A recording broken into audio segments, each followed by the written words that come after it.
샬롬! 일만화소의 전은호 목사입니다. 오늘은 신약성경 베드로후서 3장 8절에서 9절 말씀을 묵상하겠습니다.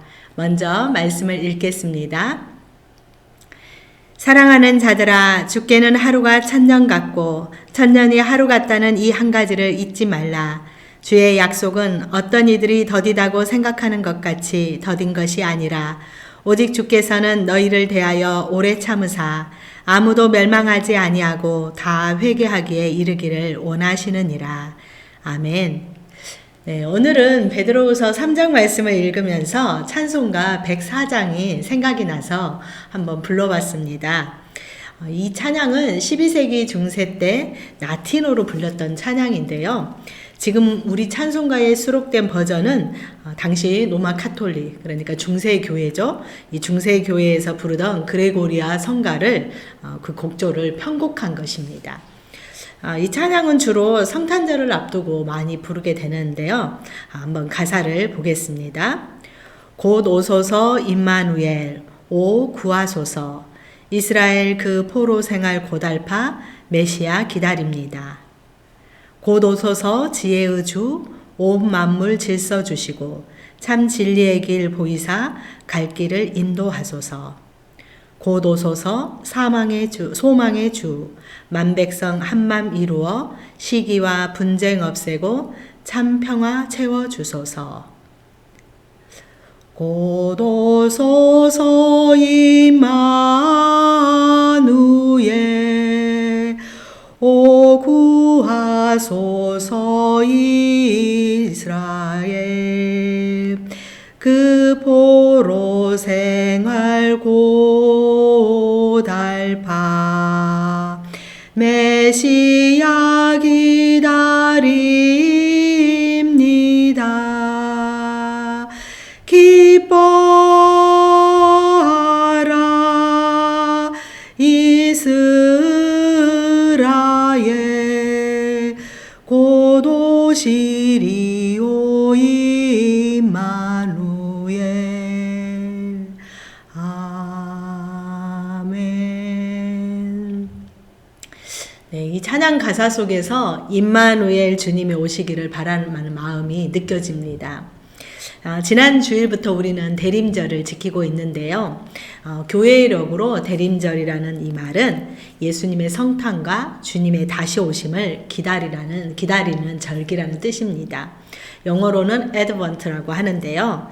이 대림절 기간은 성탄절 맞이하기 전에 4주간을 가리킵니다. 그래서 올해는 11월 27일 주일부터 12월 18일 주일까지 총 4주간을 대림절로 지키게 됩니다. 성경은 지난번에는 제가 사랑에 관한 이야기다 라고 했는데요.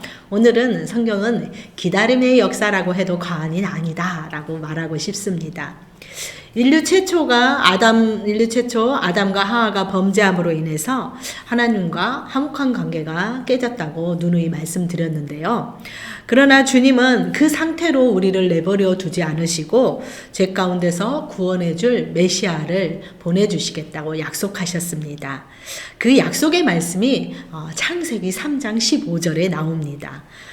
내가 너로 여자와 원수가 되게 하고 내 후손도 여자의 후손과 원수가 되게 하리니 여자의 후손은 내 머리를 상하게 할 것이요 너는 그의 발꿈치를 상하게 할 것이니라. 아멘. 그래서 이 말씀을 원시복음이라고 말합니다. 구약의 백성들은 메시아를 기다렸습니다. 마침내 그리고 예수 그리스도가 오셨습니다. 온시복음에서 말하는 여자의 후손은 동정녀 마리아가 낳은 예수 그리스도를 뜻합니다. 여자의 후손이 뱀의 머리를 상하게 하셨다는 것은 어떤 뜻일까요? 그것은 예수님이 모든 우리의 죄를 십자가에 못 박으심으로써 또 당신이 그 죄를 대신 지불하심으로써 사탄에게 승리하셨다라는 의미입니다.